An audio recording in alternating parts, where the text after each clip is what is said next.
먼저 귀한 시간 내서 함께 해주셔서 감사합니다.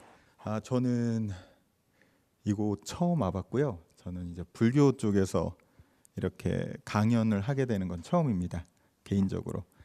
그래서 좋은 귀한 자리. 제가 또 헬로부다 쭉 찾아보니까 대부분 교수님들 모시고 이렇게 강의 듣듯이 많이 하셨더라고요.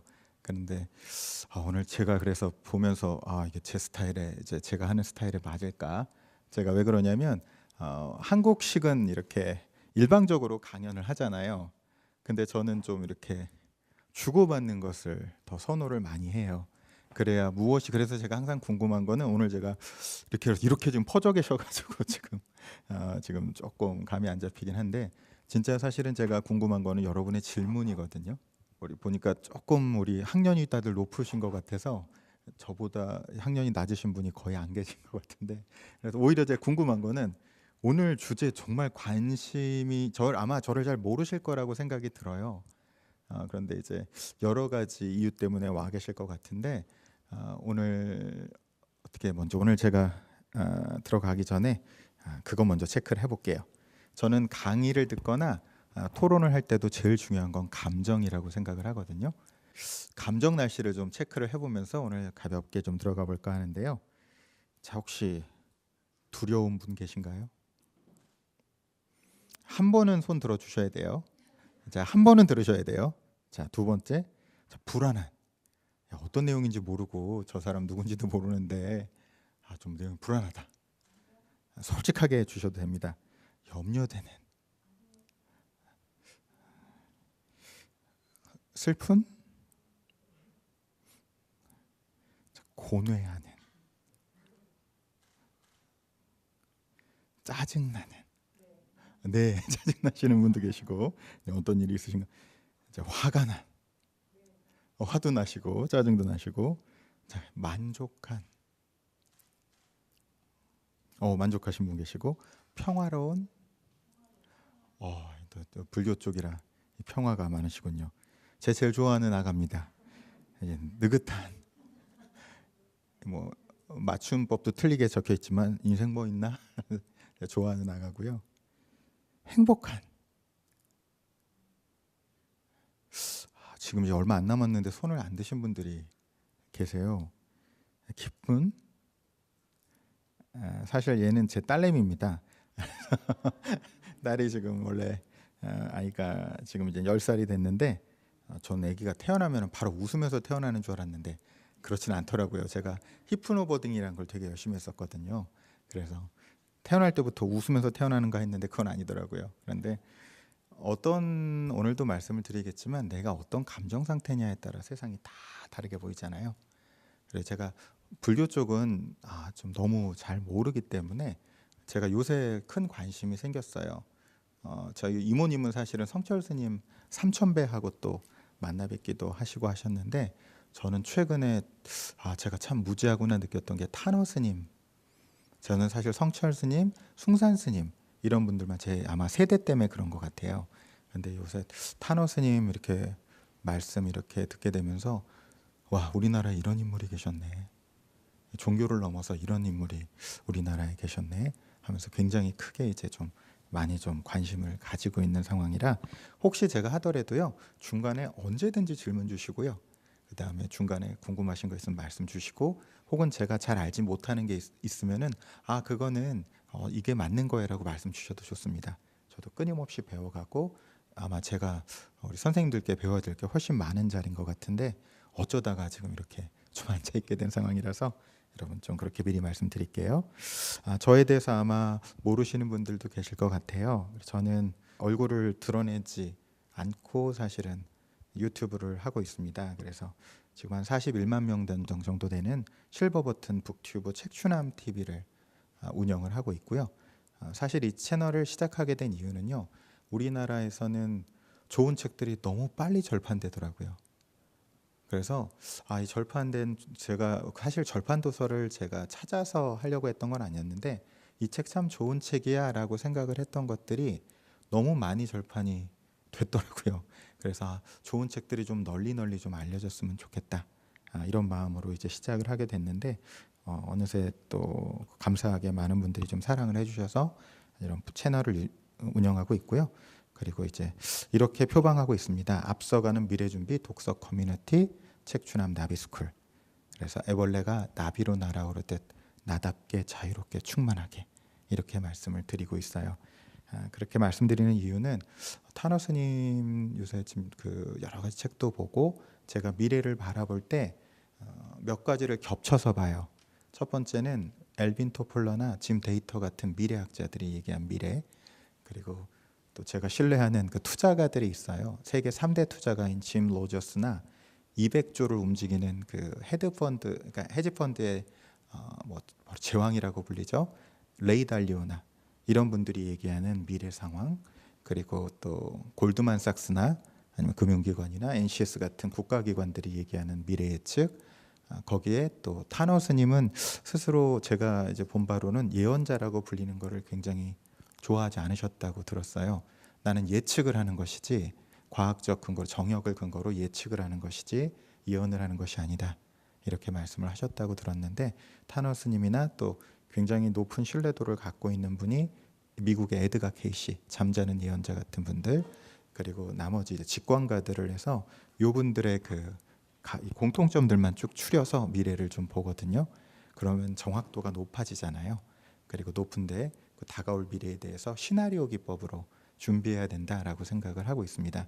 그래서 개인적으로는 한 4년 전부터 이런 데이터들을 가지고 예측했을 때 아마 이번 미국 대선 이후에 이제 경제가 굉장히 안 좋아질 거란 예측을 요새 많이 하고 있죠. 제가 한 4년 전부터 계속 말씀을 드렸고 저희 커뮤니티 안에서도 준비하시라고 계속 말씀을 드리고 있었고, 근데 요새 최근에 이제 들어온 데이터 정보에 따르면 5년 동안 아주 세월이 진짜 엄청나게 급변할 것, 급변 정도가 아니라 격변할 것 같습니다.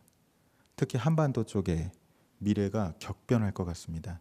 그 이유는 2025년에 지금 대선 이후 내년 초반에, 이거는 미래가 정확히 맞다라고 보는 건 아니에요. 예측들에 의해서 시나리오적으로 이런 시나리오가 온다면 하고 준비하는 게 중요하다고 생각을 하는데요. 그 시나리오 중에서 2025년 경제 대공황, 그리고 살아생전에 그 짐 로저스 같은 인물은 지금 80대인데요. 자기 살아생전의 최악의 경제 대공황을 지금 예측을 하고 있고, 제 입장은 시나리오로 준비하고 안 오면 좋고 오면은 기회로 바꾸고 이런 생각을 하고 있고, 2026년 레이 달리오가 이제 세계적인 빅 이벤트 얘기를 하고 있고, 또 믿거나 말거나 지금 하고 있는 것 중에 하나가 지금 또 타노 스님도 예측하셨던 일본의 이제 대지진 난카이 그 지구대로부터 이제 대지진과 해일에 관한 예측들, 그리고 2028년에 이제 지금 AI가 ANI라고 불리거든요. Artificial Narrow Intelligence. 쉽게 얘기하면 신생아 인공지능이 지금 출현해 있는 거예요. 근데 AGI에서 모든 보편적인 사람들보다 이제 혼자 스스로 의사결정을 해서 움직이는 AGI가 2028년 지금 예측이 되고 있고요. 2029년에 이제 레이 커즈와일이라고 싱귤러리티, 특이점, 모든 인류의 지능을 넘어가는 때가 2045년이라고 예측을 하고 있었는데 지금 수학 체증의 법칙에 의해서 훨씬 더 앞당겨져서 이것이 또 인간 건강과 연결되고, 양자 컴퓨터가 저는 깜짝 놀란 게 미치오 가쿠라는 아주 끈이론의 물리학의 창시자가 제가 깜짝 놀랐습니다. 최근에 보고 나서 양자 컴퓨터가 슈퍼컴퓨터가 몇 배가 빠르냐는 거 보고 숫자를 보고 너무 놀랐는데요. 100조 배가 빠르다고 적어놨더라고요. 상상도 못하는 세상이 AI와 지금 연결이 되면서 그래서 레이 커즈와일은 인간의 수명이 기하급수적으로 늘어날 걸로 봅니다. 그래서 장수 탈출 속도가 2029년에 이제 가속화되고, 또 2030년 조지 프리드먼은 미국의 지정학자이자 이제 미래 전략가죠. 싱크탱크를 운영하는데 2030년 전에 한반도 통일에 관해서 타노 스님도 예측을 하셨지만 이것들이 굉장히 많이 겹치고 있는 상황이어서 이것만 보더라도 2030년대에는 여러분 이제 나노 로봇이 출현하면서 인간의 그 웬만한 병들이 거의 다 극복이 될 걸로 예측을 하고 있고요. 2045년쯤 되면 진짜 꿈 같은 소리인데 죽음의 소멸까지도 지금 예측이 되고 있습니다. 근데 이게 옛날에는 제가 2045년에 싱귤러리티라는 책이 나와서 이걸 보고 야 40년 후는 너무 멀다 이렇게 생각을 했거든요. 근데 이게 지금 어느덧 눈앞으로 다가왔고 5년 동안의 격변만 보더라도 그래서 지금 2030년대에는 일단은 사이보그화가 많이 진행될 걸로 보이고 인간이 거기에 이제 더불어서 AI가 같이 결합되는 걸로 지금 스마트폰도 사실 컴퓨터잖아요. 몸에 띄어져 있지만 사실 같이 붙어 있는 거나 마찬가지죠. 그리고 혹시 연배들이 제가 이해할 수 있는데 혹시 옛날에 마이클 그 키트 가자 하면은 막 자동차 했던 거 기억나시죠? 그거 지금 실현되고 있는 거 아시나요? 테슬라가 자동차가 될 뿐만 아니라 혹시 그 AI랑 이거 말씀 나눠봤어요? 지금 어떤 세상이 된지 진짜 좀 감이 오셔요? 진짜 격변합니다. 이 격변하는 시간들 속에 저희가 살고 생각하던 모든 이 나이가 되면은 난 이 정도 은퇴하고 제가 그래서 저희 책추남 나비스쿨의 최고 왕언니 박사님이 펜타곤에서 근무하다가 이제 6개월 한국에 6개월 미국에 6개월 계시는 박사님이 계신데요. 80세세요. 근데 2030보다 더 젊으세요. 왜 그러냐면 80대인데요. 한국에 들어왔는데 뭘 부탁하시냐면 파이썬 학원 좀 알려달래세요. 그 코딩 언어. 파이썬 배우러 다니시죠. 드럼 치시죠. 수영 다니시죠. 그래서 너무나 젊구나. 그런데 저 그런 얘기를 드리는 거예요. 이제 지금 저희가 옛날에는요. 1년을 늙으면 저희 어렸을 때 평균 수명 몇이라고 들으셨어요? 아니 어렸을 때 어르신들 다 환갑하면 그때 환갑 확률이 생존 확률이 50%가 안 되는 걸로 알고 있거든요. 지금은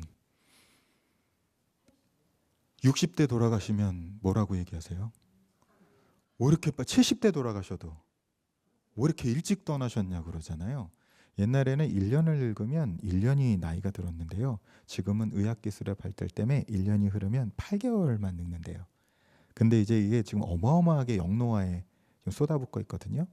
그러면 이제 장수 탈출 구간을 넘어가면 그때부터는 1년이 지나면 2년이 젊어지고요. 2년이 지나면 4년이 젊어지고 영노화가 일어나는 상황이 일어나는 거예요.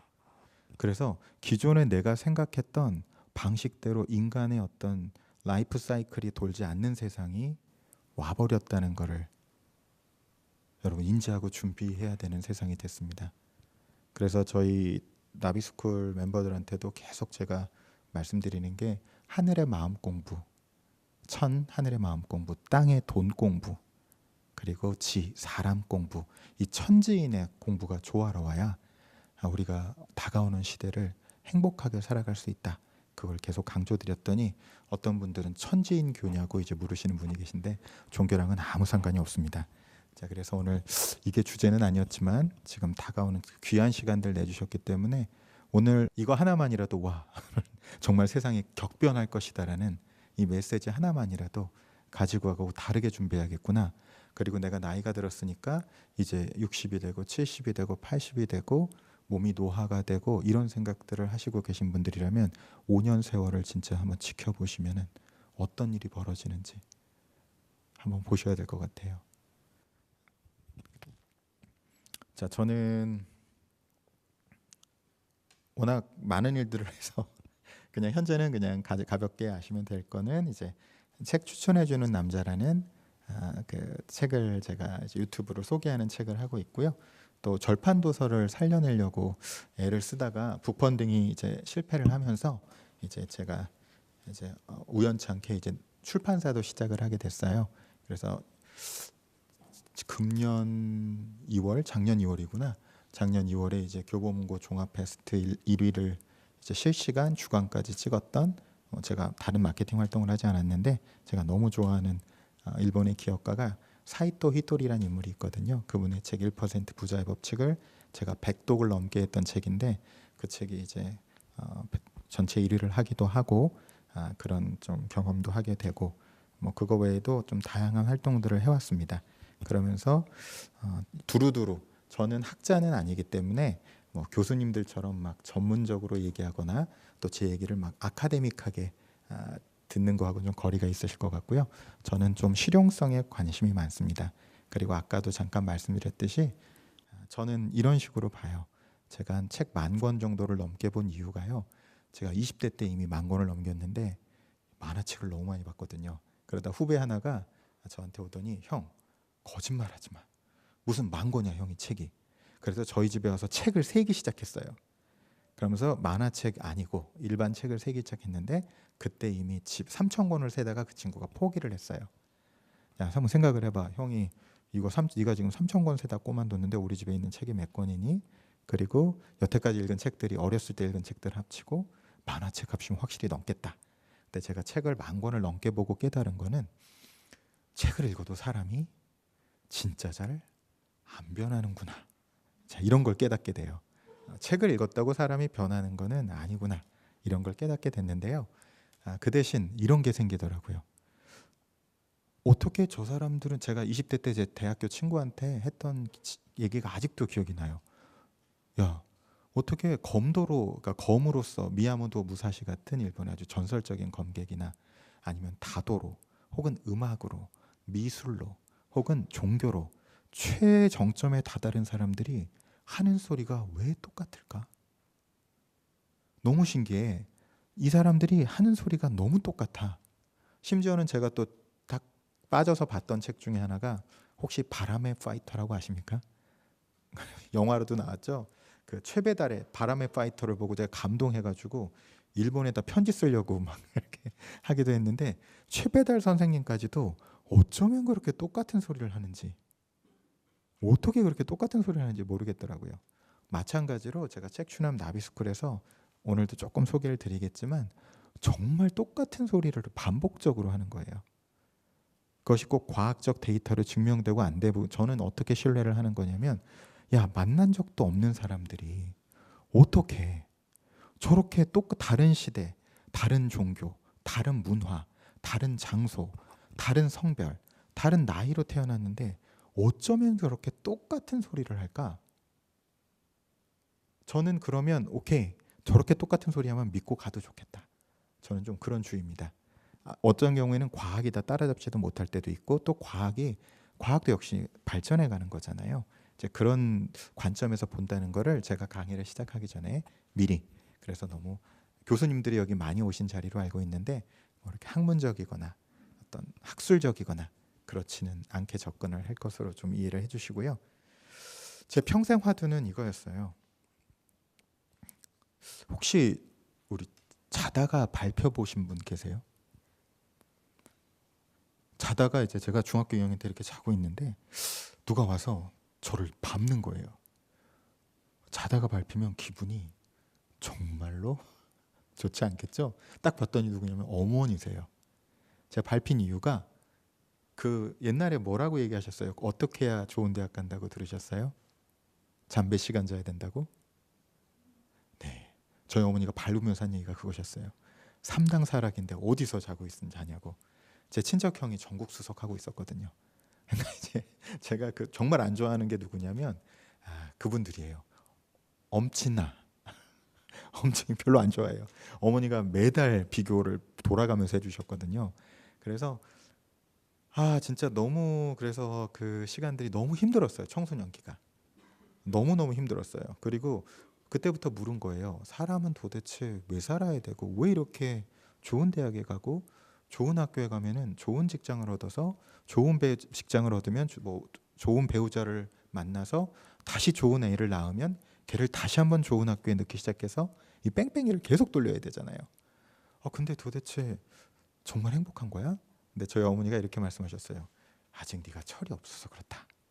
좋은 대학만 가면 예쁜 여자들이 5트럭으로 온단다. 저한테 이렇게 청소년기에 거짓말을 하셨어요. 그래서 그 뒤로 좋은 대학이라는 데들을 쭉 가봤는데요. 진실이 아니라는 사실을 제가 이제 온몸으로 깨닫고, 제 삶을 보면은 약간 꽃들에게 희망을 같이 살았던 것 같아요. 저기만 가면은 행복할 거야. 여기만 가면 행복할 거야. 여기만 가면 행복할 거야. 근데 가도 마음의 이 공허감이 채워지지가 않는 거예요. 그리고 제가 좀 자기계발서를 좀 빨리 읽기 시작해서요. 제가 중학교 때부터 자기계발서를 읽기 시작했어요. 그래서 아직도 기억나는 게 노만 빈센트 필의 긍정적 사고방식, 로버트 슐러의 불가능은 없다, 조셉 머피의 잠재의식. 저 이거 중학교 때부터 열심히 읽었거든요. 근데 지금도 그래서 성공학에 대한 회의가 제가 되게 많아요. 야, 저렇게 했는데 실제로 되는 것도 아니고, 시크릿에 관해서도 진짜 다 돼? 글쎄, 이런 생각들을 좀 많이 하면서 제 화두는 이거였어요. 이렇게 우리가 고생하면서 저렇게 가면 행복할 거라고 했는데 왜 거기엔 행복이 없을까? 그래서 종교도 사실은 많이 좀 조금은 다녀봤습니다. 그래서 지난번 성혜영 교수님 또 강의하시는 거 들었더니 요새 이렇게 얘기한대요. 지금 종교가 뭐세요? 라고 했더니 이렇게 얘기한대요. 저희 가족은 이번 연도에는 성당을 다닙니다. 그래서 이게 무슨 소리세요? 이번 연도는요? 그랬더니 가족이 약속을 했대요. 1년마다 종교를 바꾸면서 이렇게 다녀보기로. 그래서 엄청난 시대가 벌어졌죠. 그리고 지금 60% 이상이 이제 무종교인이, 영성에는 관심이 있으나 종교에는 관심이 없어진. 불교 쪽도 오히려 지금 되게 굉장히 호응을 많이 받고 계시잖아요. 왜냐하면 불교도 종교적 불교가 있을 거고 철학적 불교가 있을 텐데, 아마 철학의 깊이 있어서 가장 깊은 종교 중에 하나가 내세울 수 있는 종교는 불교가 아닌가 싶어요. 그래서 템플스테이 같은 경우도 굉장히 하고 있고, 근데 그것도 많이 좀 고민하면서 다녔습니다. 그래서 퀘이커도 가봤고요. 그래서 뭐 용맹정진 수련까지는 모르고 뭐 여신 가서 뭐 이렇게 제가 어디 선원회 가서도 해보고, 국제 선원회 가서도 해보고, 또 카톨릭에 가서도 해보고, 뭐 피정도 같은 데 비슷한 데도 좀 가보고, 뭐 기독교 쪽도 가보고, 미국 가서도 이것저것 가보고, 여러 가지 경험들을 좀 하게 됩니다. 그러면서 고민을 계속했던 게, 어떻게 인간이 진정한 변화와 성장을 할 수 있는 건가? 이게 제 평생 화두 중에 하나였던 것 같아요. 왜냐하면 제가 공부하느라고 20대 때 상담 많이 받아봤고요. 저 심리학 공부도 해봤고 정신분석학도 공부해봤고, 꿈이나 신화 공부부터 시작해가지고 뭐 각종 그 마음 수련들 있잖아요. 심지어는 이제 독수리 깃털로 이렇게 좀 하는 데도 있고, 뭐 다양한 데들을 많이 경험을 해봤어요. 그런데 항상 고민했던 게, 야, 도대체 왜 난 이렇게 변하지 않는 거지? 뭐 이런 표현도 많이 하잖아요. 사람은 고쳐 쓰지 못한다. 근데 정말 그런가? 어쨌든 이런 데에 대한 관심이 많았습니다. 근데 그러던 중에서 이제 오늘 아주 우연한 기회에 이것도 이 간헐적 몰입이라는 책을 이제 집필하게 됐는데요. 여러분께 제가 질문 드리고 싶은 거는, 여러분은 하루에 몇 분이나 몇 시간이나 몰입할 수 있으세요? 수행을 깊게 하시니까 얼마나 이렇게 고개를, 우리 선생님께서는 몇 분이나 몰입하시는 것 같으세요? 1분 안에도. 대단한 능력이십니다. 우리 뒤에 계신 선생님께서는 어느 정도 몰입하고 사시는 것 같으세요? 쉽지 않으신 것 같으세요. 네. 그래도 누가 여쭤볼까요? 뒤쪽에 계신 우리 젊으신 선생님에 속하시는 것 같습니다. 하루에 몇 분이나 몰입하시는 것 같으세요? 뭐 둘 다 하세요. 뒷분을 얘기했지만 두 분 다 얘기해 주십시오. 그럼 몇 분이나 몰입하시는 것 같으세요?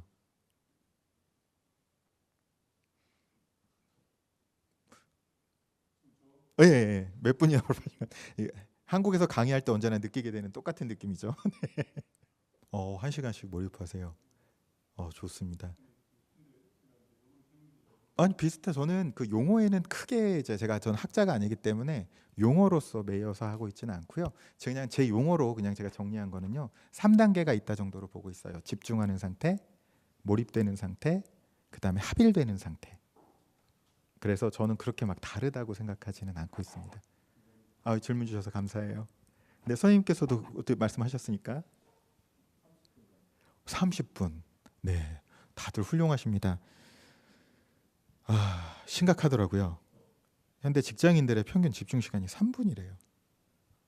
그래서 10년 전 12분에 겨우 4분의 1 수준이 나오고 있는데요. 최첨단을 지금 가고 계신 것 같죠? 근데 3분이 안 된다고 합니다. 그 주 이유 중에 하나가 뭘 것 같으세요? 요거 별로 영향 안 받으세요? 네, 스마트폰 영향을 굉장히 많이 받아서 인간에게 몰입할 수 있는 능력이 박탈되고 있어서 베스트셀러 책 중에 하나가 그래서 제목이 뭐였어요? 도둑맞은 집중력이라는 책이 있었죠. 그래서 상당히 심각한 수준입니다. 그런데 이게 뭐가 칙센트미하이 교수님 아시죠? 몰입하면 가장 유명한 분이 이제 칙센트미하이가 몰입에 근데 이분이 꼭 창시한 건 아니시잖아요. 아까도 불교에서도 삼매가 있는 거고요. 무아지경이라는 단어도 있고요. 여러 가지 단어들로 우리는 이미 알고 있는 것들이죠. 근데 이렇게 나오죠. 칙센트미하이가 몰입하지 못하면 우리 에너지는 분산되어 피로와 신경질, 집중력 상실, 우울증, 무기력감을 초래하게 된다. 몰입은 탁월성의 원동력, 창조력의 근원, 심리적 에너지의 근원이 된다. 그래서 이 몰입과 행복은 굉장히 많이 연결이 되어 있습니다. 그래서 물질적으로 굉장히 풍부해지고 수많은 IT가 있지만 사람의 행복도가 올라가는가는 심각하게 고민해야 되는 시점이 돼 있는 상황이죠. 그래서 칙센트미하이 교수님이시죠. 그래서 몰입은 이렇게 이분은 얘기를 합니다. 삶이 고조되는 순간에 물 흐르듯이 행동이 자연스럽게 이루어지는 느낌. 그래서 칙센트미하이는 그 몰입을 영어로 flow라고 정의를 했습니다. flow, 원래 fly라고 나는 듯한 느낌이 들어요. 흐르는 듯한 느낌이 들어요. 라고 얘기를 하는데 이 흐르는 듯한 느낌을 해서 flow라고 용어를 선택했다고 해요. 그래서 이런 거죠. 푹 빠져들었다, 시간 가는 줄 몰랐다, 젖어 있다. 무엇인가에 몰두해서 우리의 가슴과 정신과 의지가 일치할 때 뿌듯한 상태, 무아지경, 모라일체, 삼매경의 상태 등을 의미하는 거고요. 삶의 흐름에 깊숙이 빠져들 줄 아는 능력. 이는 천재들에게 자주 나타나는 특성이고 사람의 기분은 몰입 상태에 있을 때 절정에 이르게 된다고 하는데 정확하게는요. 몰입 상태에 있을 때는 내가 기분이 좋은지 안 좋은지도 모르고 그냥 몰입이 되는 거고요. 그 몰입에서 빠져나왔을 때 그때 그 충만감으로 사람이 행복감을 느끼게 된다고 합니다. 그래서 도전을 이겨내어 문제를 해결한 뒤 무엇인가 새로운 것을 발견하는 창조적인 기쁨의 순간, 이런 것을 몰입의 정의라고 칙센트미하이 교수는 얘기를 하고요. 좀 더 구체적인 사례들을 얘기하면요. 누군지 아시죠? 축구왕 펠레가 이렇게 묘사합니다. 몰입의 순간을. 온몸이 이상하게 고요하게 변하는 걸 느꼈어요. 텅 비어버린 황홀경이라고 할까요? 그 상태에 들어서자 온종일 뛰어도 전혀 피곤하지 않을 것 같다는 느낌이 들었죠. 공을 몰고 상대팀 어느 선수가, 아니 그 팀의 모든 선수가 한꺼번에 방어에도 뚫고 나갈 확신이 드는 거예요. 이게 이제 스포츠에서는 이거를 뭐라고 표현하냐면 존이라고 표현합니다. 존에 들어갔다 이렇게 표현을 해요. 어떤 구역에 들어갔다 이런 표현을 하는데요. 이제 몰입 경험담, 암벽 등간간 이렇게 묘사를 합니다. 불교에서 말하는 선의 경지랄까. 마치 명상이나 좌선을 하는 느낌입니다. 정신 집중을 추구하는 것이죠. 일단 모든 것이 자동적으로 진행되는 경지에 오르면 굳이 생각하거나 행동하지 않더라도 저절로 척척 일이 이루어집니다. 그러면서도 집중력은 더욱 높아지죠. 음악가는 이렇게 묘사를 합니다. 황홀한 느낌에 사로잡혀서 마치 내가 존재하지 않는 것처럼 느껴진다. 이러한 경험을 그전에도 여러 번 반복되었다. 내 손은 나의 통제를 벗어나 혼자 움직이고 나는 현재 이루어지는 일에 대해서 아무것도 하는 일이 없다. 그저 가만히 앉은 채 놀라움과 경이로운 마음으로 지켜보기만 할 뿐이다. 그러면 멜로디가 저절로 흘러나온다. 자, 체스 챔피언은 또 이렇게 얘기를 합니다. 너무나 황홀한 상태여서 자신이 존재하지 않는 것 같은 느낌을 맛보게 됩니다. 난 이런 경험을 여러 번 거듭해서 경험했습니다. 그런 상태에서 내 손은 더 이상 내 몸에 붙어 있지 않지요. 나는 일어나고 있는 일과는 전혀 상관이 없어요. 그냥 그곳에 앉아서 경이로움과 놀라움으로 손을 쳐다보고 있을 따름입니다. 스스로 흘러가는 것이니까요. 자, 이 무용가는 제가 이게 강수진 씨 사진을 갖고 왔는데요. 발이 이 사진 몇 년 전에 굉장히 유행했었죠. 발이 이 모양이 돼도 하는 이유가 있더라고요. 왜냐하면 이 느낌이 나오거든요. 강한 편안함과 평온함이 나를 엄습해요. 실패할지도 모른다는 두려움에 사로잡히지 않아요. 그건 정말 강렬하고 따스한 느낌이랍니다. 나는 세계를 부풀려서 품에 안고 싶어요. 은총과 아름다움이 영향을 끼치는 거대한 힘을 느껴요. 이 느낌들을 경험을 하기 때문에 저 상황이 돼서도 이거를 하는 거더라고요. 그래서 이게 꼭 저 거창한 전 세계 챔피언들이나 경험하는 게 아니라 이거는 또 칙센트 교수님이 이제 많이 소개해 주신 내용들을 갖고 있는데요. 이제 육아하는 엄마도 이렇게 표현합니다. 아이와 함께 뭔가 할 때, 뭔가 새로운 것을 배울 때 삶에서 가장 만족스러운 경험을 느껴요. 아이가 직접 만든 새로운 쿠키나 자랑스러워하는 미술 작품 같은 거죠. 독서도 우리 애가 무척이나 빠져 있는 일이어서 함께 읽기도 해요. 아이가 제게 읽어주고 제가 딸에게 읽어주고 바로 그럴 때 바깥 세상과 끊어지는 느낌이 들면서 하는 일에 완전히 몰두하게 되죠. 저도 제가 북튜버를 좋아했던 일은요. 제가 이게 무슨 소위 얘기하는 뭐 수익이 되고 뭐가 돼서 시작한 일이 전혀 아니거든요. 제 친구가 그냥 해보라고 해가지고 제가 아직도 기억이 나요. 제 처남이 평화유지군을 파견 나갈 때 인터뷰 가가지고 양군가 그쪽을 갔는데 진짜 눈이 애기 이 손가락 손 주먹만한 눈이 막 하늘에서 떨어지더라고요. 제가 그런 걸 처음 봤는데 미국에 있는 제 친구랑 통화하면서 야 유튜브가 이게 뭐가 나중에 이런 걸로 명함이나 만들고 무슨 뭐 이게 수익이나 될까? 그런 마음으로 전혀 시작한 게 아니거든요. 그냥 제가 읽었던 책을 그 아이가 이제 제가 저도 언젠가 나이가 그때는 이렇게 지금 영노화가 일어날 거라고 예측을 못했기 때문에 언젠가는 책도 못 읽게 되면은 내가 읽은 책을 나 스스로한테 좀 읽어줘야겠다. 그리고 우리 딸아이한테 아빠가 이 나이가 그 나이 때는 이런 생각을 하고 살았어. 이런 거를 유산으로 좀 남겨줬으면 좋겠다. 그리고 진짜 마케팅으로 베스트셀러가 되는 거 말고 진짜 좋은 책이 좀 널리 알려졌으면 좋겠다. 그 마음으로 했거든요. 근데 요새날 제가 보면서 진짜 북튜버를 했을 때 가장 큰 수확 중에 하나는 제가 하루 동안 이 책을 읽어드리는 동안 제가 몰입이 되더라고요. 저 혼자 소위 얘기하는 북 메디테이션이 스스로 되는 거여서 야 이게 진짜 고마운 경험이 나에겐 됐구나. 정말 좋아하는 일로 내가 좋아하고 잘할 수 있는 일로 야 이렇게 소위 얘기하는 경제적인 자유까지 얻을 수 있는 기회들을 얻을 수 있는 게 진짜 멋진 일이구나 이런 생각들하고 감사하고 있었는데요. 실제로 이제 이것도 칙센트 미아이 교수님의 연구인데요. 시카고 특수과학고에서 조사를 해본 거예요. 상위권 학생과 하위권 학생이 공부를 얼마나 하는가. 근데 둘이 평균 공부 시간이 일단 많아요. 상위권 학생들이 일주일에 27시간이면 하위권 학생들은 15시간을 하는데요. 시간 활용의 질에서요. 상위권 학생들이 40%가 몰입 상태로 들어갑니다. 그러면 15시간과 27시간은 공부 시간 차이가 2배가 채 안 되잖아요. 근데 이거를 계산을 해보면요. 27시간 중에 0.4를 곱하면 10.8시간을 몰입 상태로 보내는 거예요. 거기에 비해서 하위권 학생들은요. 15 곱하기 0.16을 하니까 2.4시간, 거의 5배 차이가 나는 거예요. 시간의 질에 있어서. 그러니까 효과성이 엄청나게 차이가 나죠. 더 문제는 이 몰입을 경험하면서 하는 학생들은 몰입을 통해 즐거움, 행복감, 자부심, 의욕동의 기분을 주로 느끼는 데 반해서요.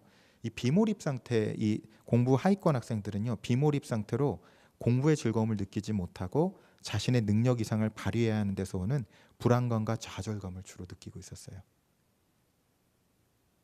이거 저는 제일 제가 막 중학교 때 막 눈물을 흘리면서 봤던 소설 여러분은 모르시겠지만 행복은 성적순이 아니잖아요.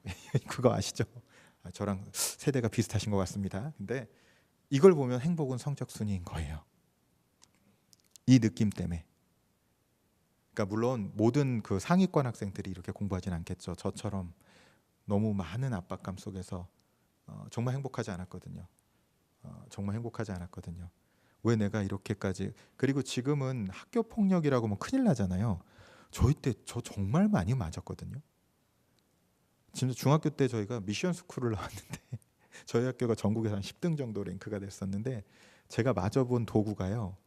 아이스 아키채, 야구 배트, 알루미늄 바따, 그다음에 그 뭐죠? 나무 배트, 그다음에 당구채, 그다음에 곡괭이 자루, 그다음에 대나무 자루, 그다음에 대걸레 자루, 그다음에 주먹, 발. 정말 많이 맞았어요. 왜 그렇게 때렸나 몰라요. 그죠?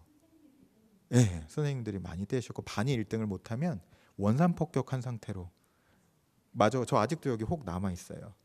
근데 지금 돌아보면 근데 저희 부모님한테 와서 얘기해도 저희 부모님은 되게 기뻐하셨어요. 공부 열심히 시키는 학교 다닌다고 되게 좋아하셨어요. 근데 제가 지금 돌아보면 이건 순수 폭력이잖아요. 왜 뭘 위해 저만 맞은 건 아니죠? 다들 맞으셨죠? 이 정도는 기본으로 맞고 살아오지 않으셨어요? 예. 아 그래요? 여성들은 그 대신 발바닥 맞고 이런 거 너무 힘들던데. 발바닥 때리고 막 이러시잖아요. 예, 무릎 여기 맞고 너무 아프잖아요. 근데 지금 돌아보면 도대체 뭘 위해서 그렇게 맞았나 싶어요. 진짜 고민을 많이 됐는데, 자 이제 몰입을 그래서 못하게 되면은 어떤 상황이 벌어지냐면요. 반대로 피곤하고 졸리고 건강하지 못하고 느긋하지 않다고 느끼게 되고요. 두통을 더 많이 호소하고요. 그들은 자신을 보다 부정적인 요소들로 판단하며 특히 창조적이지 않고 분별력이 떨어진다고 느껴요.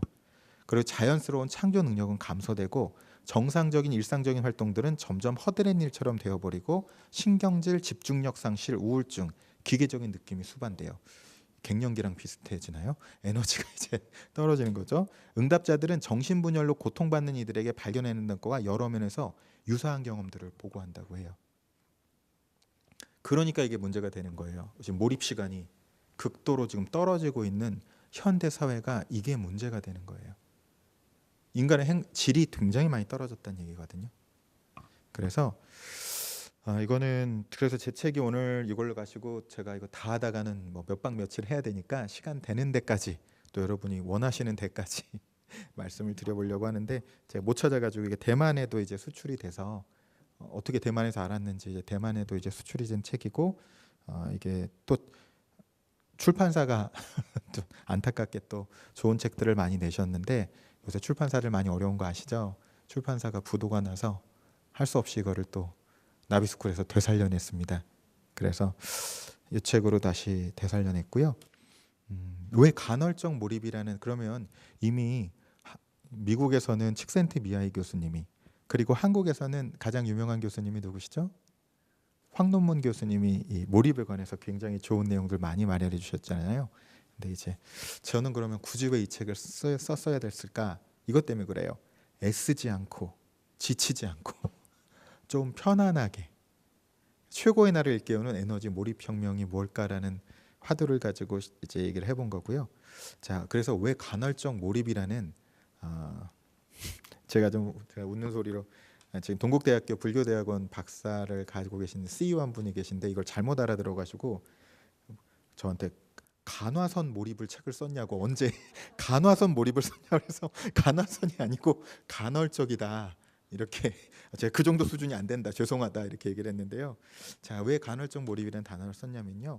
보통 몰입이라는 단어에는 푹 빠져든다라는 뉘앙스는 충분히 전달되는 데 반해 진정한 몰입을 위해서 꼭 필요한 비몰입의 시간, 즉 무질서한 시간, 게으름의 시간, 빈둥거리는 시간, 휴식과 같은 중요한 이완과 여백의 시간들에 관한 중요성이 간과되는 경향이 몰입하면 왠지 막 뭔가 온몸에 힘이 들어가는 느낌이잖아요. 근데 그게 몰입이 아니거든요. 개미 같은 성실함을 미덕으로 살아온 우리에게 휴식은 죄책감마저 일으킨다. 안 그러세요? 저 휴가 갈 때가 더 힘들어요. 일할 때가 더 편하거든요. 어떠신지 모르겠어요. 그래서 이러한 이유에서 우리가 처한 상황 가운데 일과 휴식, 몰입과 비몰입의 역동적 균형의 중요성을 강조하기 위해 간헐적 몰입이라는 단어를 선택을 한 거고요. 세 가지 의미를 더 담고 있습니다. 간헐적 몰입은 지나치게 애쓰는 느낌을 피하는 동시에 학습이나 일을 통한 몰입, 이때는요 긍정적이고 에너지가 높은 긴장 상태예요. 근데 이것과 휴식과 놀이의 몰입, 긍정적이고 에너지가 낮은 이완 상태. 그래서 반복되는 리듬과 박자 감각을 되찾는 것에서부터 시작된다. 우리 내면의 본연적 리듬과 박자 감각의 회복을 의미한다. 또한 무조건 성실히 오랜 시간 앉아 있으면 된다는 우리 문화 속에서 무거운 죄책감이나 부담감 없이 마음껏 자유롭게 휴식과 일의 균형을 맞춘다는 의미를 가지고 있다. 제가 그래서 간헐적 몰입에 제가 오늘 다 말씀은 못 드리지만 기술 중에 굉장히 중요한 기술 중에 하나가 시에스타, 낮잠이거든요. 옛날에 낮잠을 자면 아내의 눈치를 봤는데 책 쓰고 나서는 이게 낮잠을 자야만 해 이러면서 제가 당당하게 잡니다. 그리고 두 번째는요. 진정한 간헐적 몰입의 경험이란 신체적으로는 편안하지만 동시에 정신적으로는 고도로 집중된 상태가 됨을 의미하는 거고요. 그리고 간헐적 몰입은 일정한 조건과 환경을 만들어줄 수 있다면 우리가 삶 가운데 반복적으로 지속적으로 경험하고 누릴 수 있다는 의미를 내포하고 있다. 이렇게 얘기를 합니다. 우리가 지금 평균 그 몰입 시간이 3분으로 떨어졌는데요. 천재들의 딱 하루에 얼마만 몰입하면 천재 반열에 들어갈지 아세요? 3시간. 자, 경매하듯이 3시간 나왔습니다. 자, 그 다음에 또 얼마가 될까요? 20시간. 그럼 하루에 잠도 안 자고, 네. 3당 사락이 여기서 나온 거죠. 네. 자, 20시간 나왔습니다. 자, 3시간 20시간. 자, 거의 결과는요. 4시간에서 4시간 반. 하루에. 그 정도만 몰입을 이끌어낼 수 있으면 거의 뭐 아주 탁월한 성취로 들어가는 시간들입니다. 그러나 또 어떻게 보면은 해볼만 하기도 한데 한쪽으로는 요원하기도 하죠. 우리의 지금 집중력이 3분인데 4시간 하려면.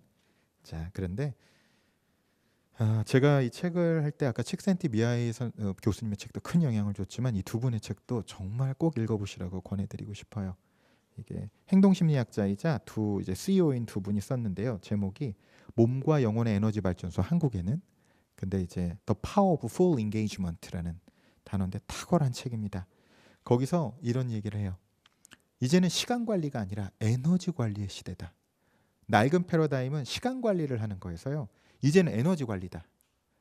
그리고 스트레스를 회피하는 거에서 스트레스를 추구해야 된다. 그리고 인생은 마라톤이 아니다. 인생은 단거리의 연속이다. 그리고 휴식은 시간 낭비가 아니라 휴식은 반드시 필요한 재생의 시간이다. 그리고 성장의 원동력은 보상인데 성과의 원동력은 목적이고요. 그 핵심 규칙은 self-discipline, 자기교율인데 핵심 규칙은 ritual, 의식. 의식이라는 건 다른 게 아니라 항상 반복적으로 지키는 것들, 의례들 이런 것들을 의식이라고 하죠. 저도 이번에 타너 스님 자광사 가서 처음으로 이제 제가 예불을 처음 드려봤어요. 그런데 저는 이렇게 막 그렇게 절을 해본 적이 많이 없어가지고 갑자기 일어나시더니 정면으로 막 절을 하시더니 갑자기 오른쪽으로 향하시더니 절을 막 하시고 또 왼쪽으로 절을 하셔가지고 제가 어쩔 줄 몰라가지고 그냥 앉아 있다가 나오긴 했는데요. 어쨌든 그런 것도 하나의 리추얼들이잖아요. 그런 의례들을 얘기를 하는 거고요. 낡은 패러다임에서는 긍정적 사고의 힘에서 새로운 패러다임은 이제는 완전한 몰입의 힘이 중요하다라고 얘기를 합니다. 그래서 아까도 이야기 드렸듯이 어디서 왔다 갔다 해야 되냐면요. 높고 긍정적 에너지랑 낮고 긍정적 에너지. 우리는 저쪽에서 왔다 갔다 하잖아요. 근데 저쪽이 아니라 이쪽에서 왔다 갔다 해야 되는 거예요. 근데 우리는 항상 저 완전한 몰입 상태만 잡고 정신 바짝 차려 이러잖아요. 정신 바짝 차려. 집중해야지. 그렇게 하면은 심신이 긴장이 됩니다. 오히려 세미 몰효라는 세계적인 팬토마임 배우가 뭐라고 얘기하시냐면 어려운 일이 벌어질수록 뭐라고 하세요? 긴장을 풀어. 그래야 우리의 신체와 정신이 가장 잘 작동할 수 있는 상태가 되기 때문에 판토마임 배우가 뭐 하는 거예요? 그분도 70이 넘었는데 평생 동안 인간의 몸의 움직임을 연구한 사람인데 그게 최고의 단계라고 얘기를 합니다. 그래서 이쪽을 해서 높고 긍정적 에너지에서 낮고 긍정적 에너지 전략적으로 이쪽을 파도 치듯이 움직여가는 리듬을 가지는 것이 몰입에 있어서 정말 중요한 상황이 되고요. 그래서 간헐적 몰입의 프로세스는 제가 이걸 다 설명드리기보다 어쨌든 이런 프로세스들을 갖고 있어요. 그럼 아주 간략하게만 개관하듯이 말씀드리면 이 음과 양의 조화가 있는 게 주역의 원리로 세상이 프랙탈로 이루어져 있잖아요. 이게 긍정적 몰입과 이 긍정적 이완 상태를 계속 리듬 치듯이 파도 치듯이 왔다 갔다 했을 때 이게 본래적이고 자연적인 내면 리듬감의 균형이 회복이 되면서 인간에게 에너지 진동 주파수가 상승을 합니다. 그럼 에너지 진동 주파수가 이 리듬에 따라 향상이 되면은 뇌파하고 심장파형이 다 변해요.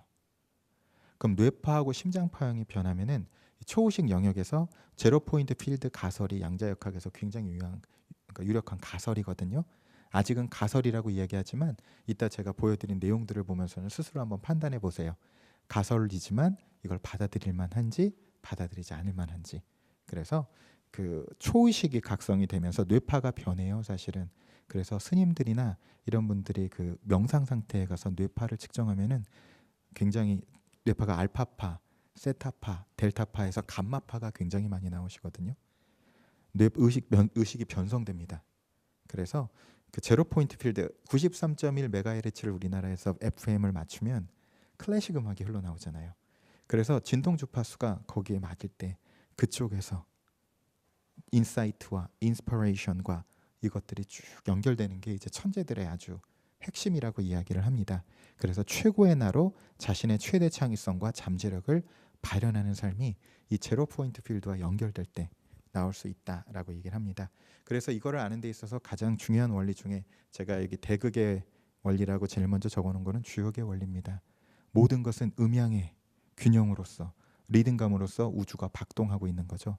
우리의 생명력이 이 세상 모든 우주 만물이 이 주역의 원리, 이 대극의 원리에 따라서 음양의 원리에서 박동하고 있다. 마찬가지로 몰입도 이 리듬을 찰 수 있어야 된다라고 얘기를 드리고 이렇게 우주 생성이 프랙탈로 모든 영역에서 작동을 하고 있죠. 이것도 재밌는 거죠. 성과가 서구의 심리학자들이나 이런 분들이 많이 연구를 하는데 우리는 이렇게 스트레스가 없어야 된다고 생각을 하지만 좋은 스트레스 상태 영역까지 있을 때 최적의 수행 능력이 나오는 거고 거길 넘어가면 오히려 번아웃이 일어나죠. 그래서 이것도 항상 균형이 맞아줘야 되는 겁니다. 자, 하나는 인간에게 제가 이걸 있는지를 몰랐는데요. 제가 진짜 고민이 됐던 게 왜 난 이렇게 애쓰고 노력하는데 이렇게 변하지 않을까? 이 고민이 진짜 많았어요. 난 이렇게 애쓰고 있는데 왜 이렇게 안 변할까? 근데 거기서 알게 된 것 중에 굉장히 중요한 것이 인간에겐 의식, 무의식, 초의식이라는 게 있다는 것을 몰랐어요. 그리고 이 의식의 상태에 따라 적용되는 법칙들이 다 다르다는 걸 몰랐는데요. 칼 융은 이렇게 얘기를 하죠. 무의식을 의식화하지 않으면 무의식이 우리 삶의 방향을 결정하게 되는데 우리는 바로 이런 것을 두고 운명이라고 한다. 윌리엄 제임스는 프로이트를 제가 빼먹고 왔네요. 프로이트도 뭔가 얘기를 했죠. 굉장히 유명하죠. 윌리엄 제임스는요. 현대 심리학의 창시자예요. 하버드 대학교 의대 교수셨고 또 현대 심리학을 창시한 분인데요. 인간의 무의식 속에는 세계를 움직이는 힘이 있다. 제럴드 잘트만은 그 하버드 경영대학원의 교수입니다. 인간 인식의 활동 중 무의식이 차지하는 비중이 95%이며 의식은 단 5%에 불과하다. 자, 그래서 무의식 마케팅 기법도 잘트만 기법이 여러분 광고에 엄청나게 적용되고 있는 기법이죠. 여러분의 무의식을 논법들을 이분들이 꿰고 있습니다. 그래서 광고가 철저하게 여기에 맞춰서 이제 마케팅이 되고 있는 거고요. 자, 스카펙은 아직도 끝나지 않은 길에 유명한 아주 정신과 의사죠. 그래서 이렇게 얘기를 하죠. 우린 언제나 우리가 믿고 있는 자신보다 모자라거나 넘치는 능력을 갖추고 있다. 그러나 무의식은 우리의 참모습을 알고 있다. 여러분이 자기 자신을 오랫동안 열심히 이해하려고 하면 자신이 거의 알지 못하는 마음의 큰 공간에 무의식적인 부분이 상상할 수 없는 보고를 지니고 있음을 발견하게 될 것이다. 문제는 모든 것에 대한 우리의 무의식이 의식보다도 더 큰 지혜를 지니고 있다는 것이다. 티모시 윌슨은 또 버지니아 대학교의 심리학 교수인데요. 매 초마다 사람이 받아들이는 정보는 1100만 바이트인데 그중 의식이 처리할 수 있는 용량은 단 0.000004% 수준인 40바이트 수준이다. 자, 벤자민 리벳은 이제 신경생리학자입니다. 움직이려는 의지는 실제 동작이 시작되기 전 5분의 1초 먼저 일어나고 두뇌상의 파동은 그 의지보다 3분의 1초 앞서서 나타나는 것을 발견한 거죠. 의식보다 무의식에서 먼저 발동되고 나오는다는 얘기입니다. 그리고 칼 융은 또 이렇게 균형을 잡아서 얘기를 해줍니다. 융은 무의식과 의식이 도덕적 면에서는 코르크마개와 대안과 동등하다고 말한다. 바로 의식의 힘이 있기 때문인데 비록 자아가 미세하긴 하지만 깨달을 수 있는 아주 특별한 힘이 있기 때문이다. 이제 이 얘기는 그러니까 칼 융은 길게 얘기하는 것보다 무의식은 바다면 의식은 코르크마개라고 표현한 거예요. 얼마나 그 작은 퍼센테이지를 차지하는지. 그러면서 이제 그 무의식이 일반의 것에 비해서 다른 논법으로 움직입니다. 그래서 이것에 관해서는 학자마다 다르고 학파마다 다 다르고 할 건데 저는 아까도 말씀드렸듯이 공통적으로 얘기하는 것만 뽑아서 이제 간단하게 12가지를 추려서 말씀드리면 무의식은 감정에 크게 영향을 받고요. 무의식은 생생한 이미지, 즉 심상, 이미지에 큰 영향을 받고요. 말보다는 이미지에 영향을 받죠. 무의식은 자주 반복되는 것에 큰 영향을 받고 무의식은 현실과 상상을 구분하지 못해요. 저희가 시간이 충분하면 더 해보는데 여러분 지금도 고통스러웠던 때를 한때를 생각해 보시면 지금 여기에 평안하게 있으신데도 여러분의 마음 상태, 기분, 뇌파, 감정 다 변합니다. 또 행복한 미래나 혹은 내가 원하는 평온한 상태, 또 명상 상태에 계실 때는 또 역시 똑같이 반대 방향으로 변합니다. 현실과 상상을 구분하지 못합니다. 그리고 부정형 문장을 이해하지 못해요.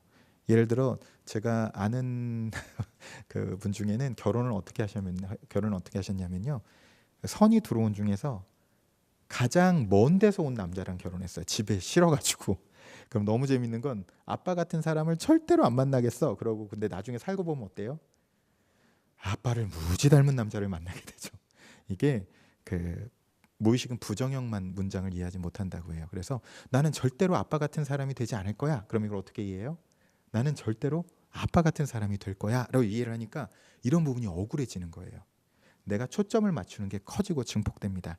그리고 시간 개념이 없죠. 과거, 현재, 미래를 구분하지 않고 옳고 그름, 진실과 거짓을 판단하지 않고 무의식은 긴장이 풀린 이완 상태에서 효과적으로 작용하고 무의식은 모든 주어를 1인칭으로 해석하고 1인칭으로 해석할 때는 그러니까 내가 저 사람을 진짜 미워한단 말이에요.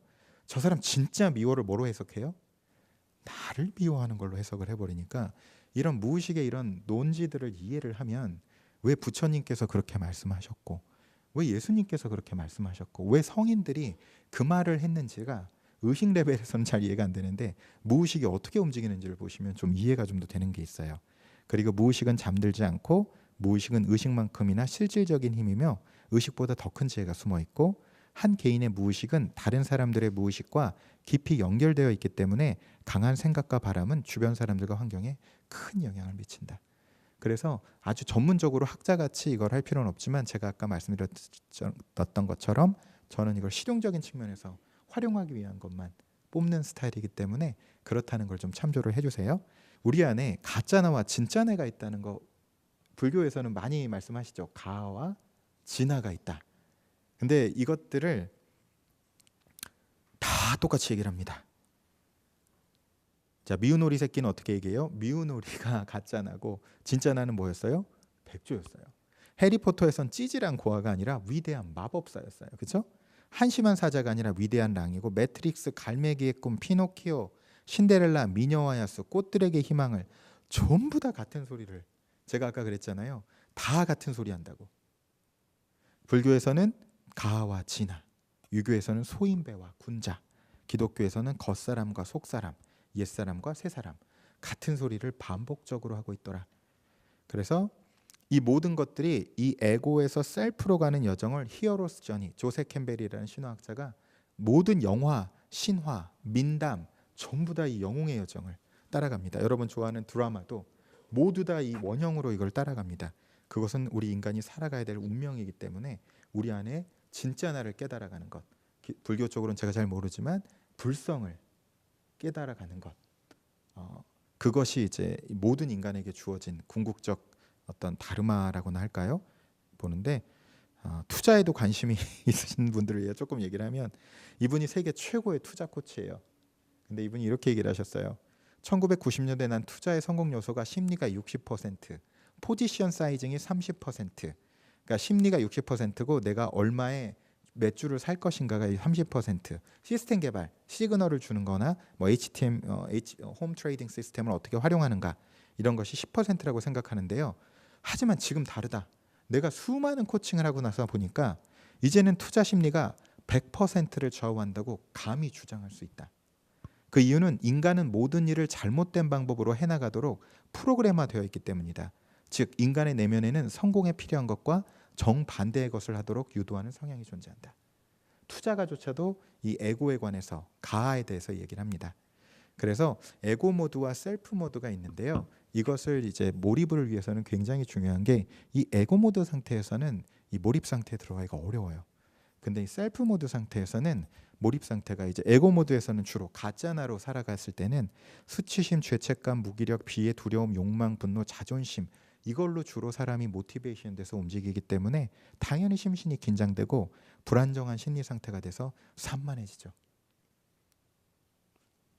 셀프 상태는요. 제가 이제 용기, 중용, 기꺼이 받아들임, 이성 깊은 평화 이 마음 상태에 주로 머무르기 때문에 심신의 이완과 안정된 심리 상태에서 고도의 몰입 상태가 나옵니다. 그래서 내가 에고 상태로 살아가는지 셀프 상태로 살아가는지 가와 진화가 있다는 것을 몰입을 위해서 알아두는 게 굉장히 중요하고요. 오늘 아마 제가 좀 독특하게 보여드릴 수 있는 부분은 이걸 것 같아요. 제로 포인트 필드의 원리라고 그래서요. 이거는 양자역학에서 이제 모든 것에 전 우주에 편재하는 우주의 에너지 장을 얘기를 하는데요. 이거는 양자역학적으로 이렇게 좀 얘기를 하고 있는데 이것보다 좀 더 쉽게 얘기를 드릴게요. 제가 아까 말씀하신 방식대로 학문적이기보다는 공통적으로 이 사람들이 무슨 얘기를 하는가. 자, 칼 융입니다. 소위 천재라고 불리는 사람들은 우주의식과 소통이 원활하여 그로부터 여러 가지 훌륭한 능력을 얻어낼 수 있다. 자, 노벨 의학상 수상자 존 에클스 경입니다. 뇌는 마음속에 존재하는 일련의 에너지 패턴을 받아들이는 수신기에 지나지 않는다. 뇌는 마음의 근원이 아니며 오히려 마음이 뇌를 제어하며 뇌는 라디오처럼 수신장치로서 기능한다. 생각은 전파와 흡사하고 뇌는 라디오와 같다는 의미다. 자, 여러분 잘 아시는 요새 테슬라 자동차가 이 사람 이름을, 그리고 에디슨이 평생 질투했던 천재 발명가잖아요.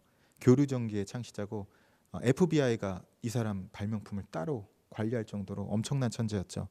근데 뭐라고 얘기합니까? 나의 뇌는 리시버, 수신기일 뿐이다. 우주에는 우리가 지식, 힘과 영감을 주는 핵이 있다. 나는 이 핵의 비밀을 이해하지 못했다. 하지만 나는 그것이 존재한다는 것을 안다. 통찰로 이미 이걸 본 거죠. 자, 이 사람 다 지금 서로 다 지금 직업 다르죠? 만난 적 없죠? 자, 오프라 윈프리도 이렇게 얘기를 합니다. 이 세상에는 엄청나게 크고 위대한 힘이 있는데 그 근원과 계속해서 스스로 연결시키면 그 위대한 힘이 자신 안에 있던 에너지와 능력들을 끌어낸다. 자, 나폴레온 힐 아시죠? 굉장히 유명한 성공 철학자잖아요. 이렇게 얘기합니다. 인간의 뇌는 자연의 거대한 지식 저장소에서 보내는 에너지를 받아들이는 수신기이며 인간은 그 에너지를 받아 명확하게 사고할 수 있다. 자, 또 만난 이나모리 가조 누군지 아시죠? 일본의 3대 경영자고 우장춘 박사의 사위이시기도 하다고 그러고 교세라 그룹의 전설적인 경영자죠. 우주의 어딘가에는 지혜의 창고와 같은 장소가 있고 우리는 자신도 모르는 사이에 그 창고에 쌓인 지혜를 새로운 발상이나 아이디어 혹은 창조력으로 꺼내서 사용한다. 만난 적 없는데 똑같은 소리 하죠. 자, 루퍼트 셀트레이크라는 거는 이제 그 노벨 과학상에 계속 노미네이트 되는 과학자입니다. 두뇌는 정보를 저장하는 도서관이 아니라 우주에 저장된 정보들을 송수신하는 기능을 할 뿐이다. 자, 세계적인 심장 전문이죠. 핀반 롬멜. 모든 정보는 우주에 떠있는 영혼이 가지고 있다. 두뇌는 이 정보를 받아쓰고 재생하는 기능만 수행한다. 자, 퓰리처상을 3회나 수상한 작가입니다. 창조적 아이디어는 무의식에서 온다.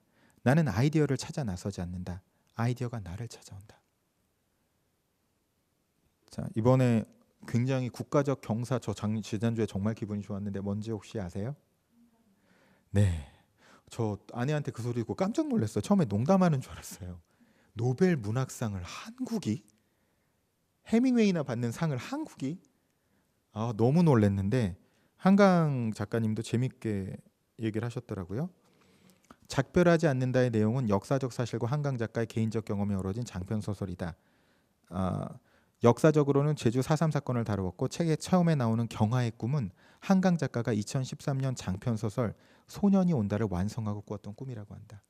이 꿈에 대한 작품 세계들이 작가들은 끊임없이 반영을 하는데 그 아까 얘기한 이 핵이 있다는 얘기죠. 오직 직관만이 교감을 통하여 통찰력으로 이어질 수 있다. 연구 성과는 면밀한 의도나 계획에서 오는 게 아니라 가슴으로부터 나온다. 아인슈타인도 이렇게 얘기를 하죠. 그리고 아까 제가 말씀드렸던 저희가 대살려낸 제가 100독 이상을 했던 책이 이 책인데요. 정말 전설적인 일본의 이분도 3대 경영 사상가로 지금 이제 이야기가 될 정도입니다. 이렇게 얘기를 합니다. 우주의 중심에는 매우 거대한 힘이 있다. 그리고 그 중심과 사람의 마음은 직접 연결되어 있다. 모든 지혜는 우주의 중심에 놓여 있다. 이해할 수 없는 일이 있거나 문제를 해결하고 싶을 때는 우주의 중심으로 그 지혜를 찾아가면 된다. 갑자기 어떤 아이디어가 떠올랐다면 이는 우주의 중심에서 보내준 선물이다. 여러분 만난 적도 없는 사람들이 너무나 똑같은 소리 하고 있지 않나요? 데이비드 호킨스 박사도 마더 테레사한테 상찬한 책이죠. 그 의식혁명. 이렇게 얘기를 합니다. 개별적인 인간의 마음은 거대한 데이터베이스에 연결된 컴퓨터 단말기와 같다. 여기서 데이터베이스란 인간의 의식 자체를 말한다. 우리들 각자의 의식은 인간의 의식이 개별적으로 표현된 것에 불과하지만 인류의 공통의식에 내재한 그것의 근본과 함께한다. 인간의식이라는 데이터베이스는 천재성의 영역이다. 인간이 된다는 것은 이 데이터베이스에 접속하는 것이다. 모든 인간은 태어나는 순간 이 특별한 재능에 접속하는 능력을 가진다. 데이터베이스가 담고 있는 무한한 정보는 이 세상 어느 곳, 어느 때라도 아무에게나 순식간에 주어질 수 있다. 똑같은 소리를 또 합니다. 자, 그리고 여러분 잘못 알려진 에디슨의 명언이 뭔지 아세요? 에디슨 좀 무섭게 생겼죠. 근데 가장 유명한 게 뭐예요? 네, 그렇게 얘기했죠. 근데 이거 진실은 뭔지 아세요? 99%의 사람들이 성공하려고 노력을 합니다. 그런데 그들에겐 1%의 영감이 없었습니다. 내겐 그게 있었습니다. 다시 말해서 천재란 99%의 노력보다도 1%의 영감이 있어야만 탄생됩니다. 최초의 영감이 좋지 않으면 아무리 노력을 해도 소용없습니다. 무턱대고 노력만 하는 사람은 에너지만 허비하는 것만 같죠. 그런데 안타깝게도 이 사실을 모르는 사람이 너무 많은 것 같습니다. 이렇게 얘기한 거를 신문기사 기자가 뭐라고 그 다음날 썼어요? 역시 천재는 1%의 영감과 99%의 노력이라고 바꿔서 얘기를 했습니다. 그래서 잘못 알려져 있어요. 역시 또 에디슨 또한 에디슨이 그래서 테슬라를 그렇게 많이 부러워한 거예요. 그래서 자, 그러나 제가 균형을 맞추기 위해서 이건 갖고 왔습니다. 보통 no pain, no gain 이렇게 얘기하잖아요. 근데 이제 간헐적 몰입이나 이런 몰입을 하는 그 어떤 리추얼이나 이런 걸 하게 됐을 때는 처음에는 근데 어떤 친구들은 이렇게 얘기해요. 항상 기쁘기만 하다. 몰입할 때 항상 재밌기만 하다. 그런 건 오해고요. 아까 대극의 원리에 의해서 좋아하는 일을 하려면 어떤 일도 해야 돼요? 좋아하지 않는 일도 이게 인생이라는 게 이게 일이 일어나면 반대 일이 일어나는 것이고 그리고 인생지사 세용쥐마인 것이고 이게 이 원리를 우리가 부인하려고 하는 게 문제가 되는 것 같아요. 그 대신 이런 방식은 있습니다. 칼 융의 수제자가 누구냐면 마리아 폼프란츠라는 유명한 또 여성 심리학자가 있는데요. 대극의 법칙을 이렇게 활용했어요. 두 같이 사는데요. 그 룸메이트가 같이 사는데 둘이 일주일 동안에 좋은 일이 일어나잖아요. 그럼 뭘 했냐면 좋은 일이 일어난 사람이 그 주에 쓰레기하고 청소를 다 했다고 그래요. 이 균형을 맞추려고. 그래서 대극의 법칙, 우리나라 말로는 액땜했다 이런 얘기도 하잖아요. 이것들은 그 대극의 법칙을 어떻게 수용을 해서 극에 달하면 꼬꾸라지게 돼 있습니다. 그래서 이것을 극에 달했을 때 이거를 해서 다시 올라가도록 이거를 관리할 수 있는 거는 이 우주에 보이지 않는 법칙을 활용하는 지혜인 것 같아요. 저는 불교가 진짜 깊다고 느꼈던 게 저 아무것도 모르고 읽은 책이 무문관. 저희 독서에 선생님이 선생님께서 읽으라고 그래가지고 억지로 읽은 게 무문관. 뭔 얘기인지도 모르면서 그리고 머리 깨지는 줄 알았던 게 유마경. 저 그런 것들 읽었는데 거기 유식론 같은 거 보면 너무나 그 불교의 그 깊은 지혜가 이 인간의 무의식과 이것까지 꿰뚫는 지혜가 진짜 엄청나다고 생각을 하는데요. 어쨌든 간에 이것도 보시면 이 펌프에다가는 마중물을 처음에는 부어 넣어야 되잖아요. 이 노력은 어느 일정 기간 필요하다. 저도 태극권을 또 유학 때문에 좀 제 유학 나가기 전에 스트레스가 많아서 태극권을 했는데 저희 관장님이 좀 강하셨어요. 조선족, 흑룡광성에서 오신 조선족이라서 굉장히 세게 가르치셨는데 저는 포기하셨어요. 제가 처음부터 전 열심히 할 생각이 없습니다. 그래가지고 하기 싫으니까 가면 그냥 가서 저는 가서 도복 입고 앉아 있는 거예요. 도복 입고 앉아서 신문을 좀 보다가 커피 한 잔 마시면 슬슬 하고 싶어져요. 그러다가 하다 보면 1시간 반도 하고 3시간도 하고. 그래서 처음에는 저는 살살 이제 하면서 저 자신을 갔는데 몰입을 할 땐 처음에는 하기 싫은 지점을 통과해야 된다는 건 알아야 된다는 거죠. 그래서 간헐적 몰입의 핵심은 그 대신 less pain, more gain. 고통은 좀 줄이고 이 성과는 좀 더 높이는 방식이면 좋겠다 생각을 하고요. 그래서 곰부림의 고통에서 해심을 브레이크아웃 되면서 절정 경험이 넘어가고 새로운 몸과 마음 생태로 쭉 나갑니다. 그래서 제가 시간이 아마 거의 다 돼서 또 실질적인 테크닉이 좀 필요하면은요. 여러분 그래서 좀 소개를 드리면 여기 책에 보면은 간헐적 몰입의 기술들이나 뒤에 보면은 어떻게 이 활동들을 해야 되고 체크리스트부터 시작해서 게임을 어떻게 디자인하고 내 하루를 어떻게 실제로 내가 몰입 실제로 하는 시간과 안 하는 시간을 몰입의 그 도표를 그리는 것까지 해놨어요. 굉장히 실질적으로 이제 해놨는데 어떤 분들은 그걸 잘 파악을 좀 못하시기도 하던데 하루 24시간에서 내가 어째 몰입 리듬이 언제 최고가 나오는지를 체크를 해보시면 도움이 돼요. 내 몸이 리듬을 타거든요.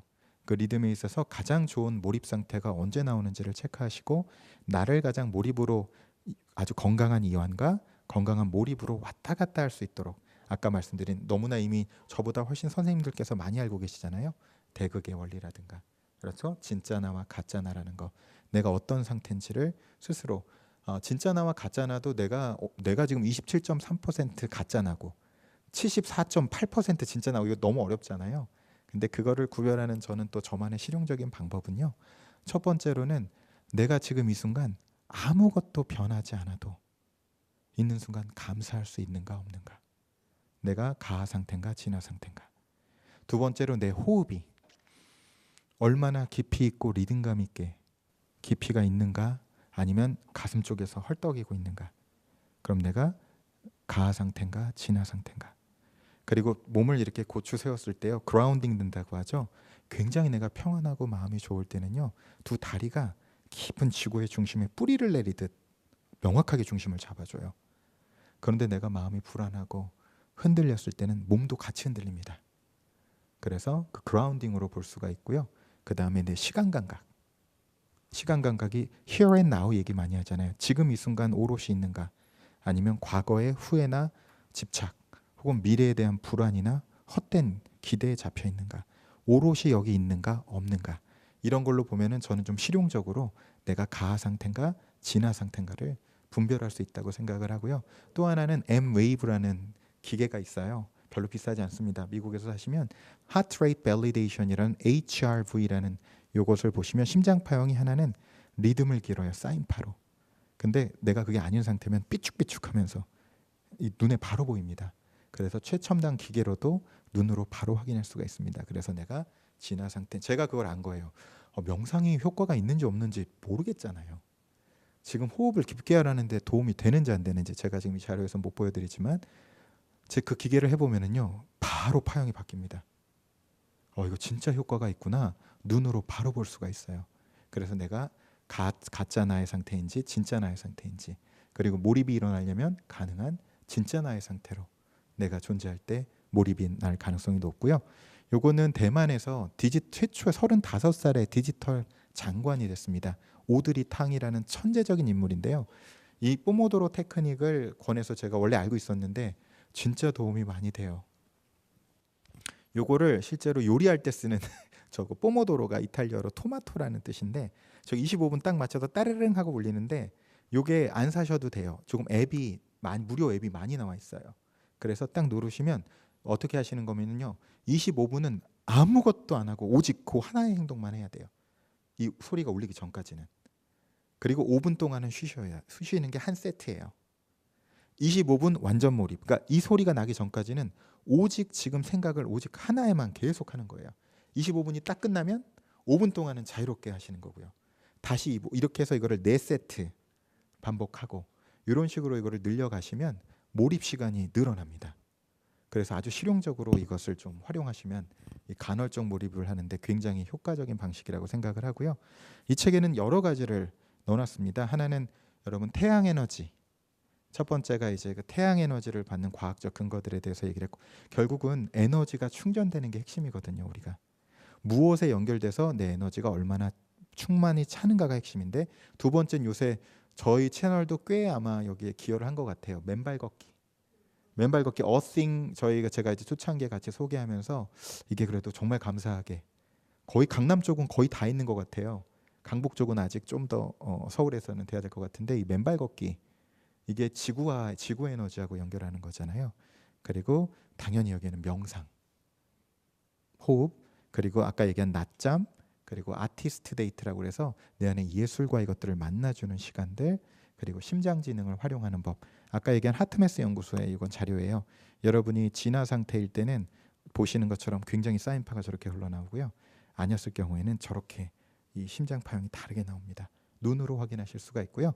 이런 다양한 기법들이 있으니까 내게 가장 맞는 휴식 방법들을 찾으시는 게 핵심이에요. 다른 사람한테 좋은 게 아니라 나한테 좋은 방식을. 여기에는 뭐 간헐적 단식도 있고 뭐 다양한 방법들이 있는데 일단 이렇게 얘기 드리고, 그러면 간헐적 몰입이 주는 선물이 도대체 뭘까? 오늘 여기는 특히 대한불교진흥원이잖아요. 여러 가지 선물들이 간헐적 몰입을 통해서 행복도나 몰입감뿐만 아니라 동시성들이 많이 발생해요.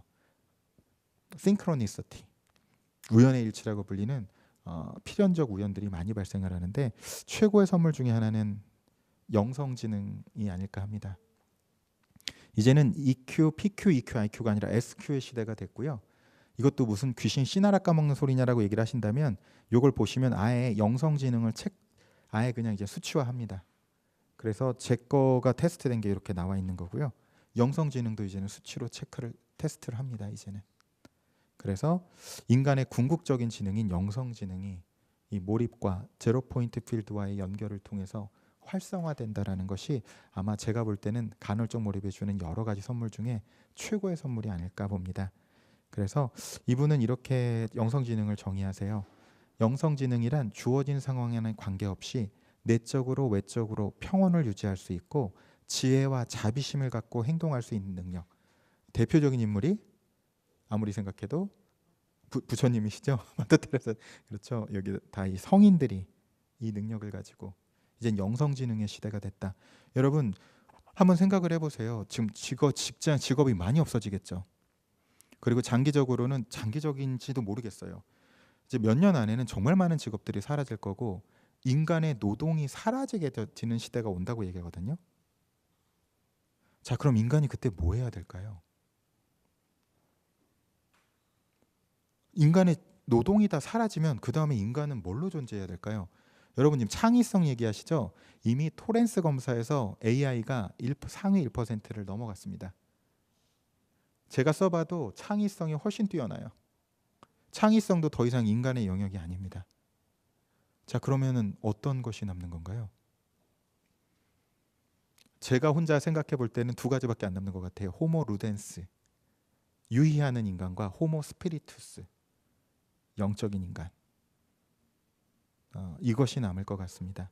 그래서 이게 간헐적 몰입이 줄 수 있는 궁극의 선물이 아닐까 보고요.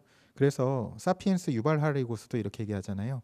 혼돈과 무지, 변화의 상황에서 아이들에게 구체적인 지식보다 정신적 균형과 유연성을 기르는데 더 많은 투자를 해야 된다. 세계적인 명상 지도자에게 배운 명상법으로 하루 2시간씩 명상을 통한 집중력과 정신적 균형으로 사피엔스와 호모데우스를 지필할 수 있었다. 아까 말씀드린 토니 슈워츠 같은 경우도요. 이 4시간 반의 몰입을 리추얼로 만든 후에 1년에 한 권 쓰기가 힘들었는데 6개월에 책 2권씩 써내고 있습니다. 그래서 이제는 에너지, 시간을 관리하는 시대가 아니라 에너지의 질과 양과 힘, 크기를 어떻게 관리하느냐가 이제 핵심이 된 시대고요.